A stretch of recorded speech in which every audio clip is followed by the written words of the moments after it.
Okay, so up till now, we've really been focused on oncology and working with the leader in oncology. So right now, we're looking for organizations in the U.S. that are number one that deal with other diseases.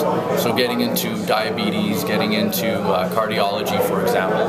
So we're looking for partners to do that with, strategic partners.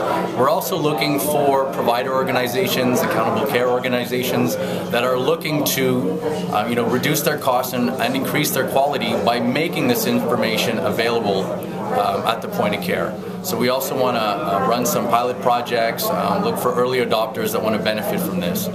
The existing studies today show, and there was one done at Johns Hopkins where they spent $160,000 implementing, standardizing one guideline, and they were able to come up with a value of $1.1 million per year, which is incredible. So we're really looking for other providers who want to generate that kind of value, but want to do it at a fraction of the cost.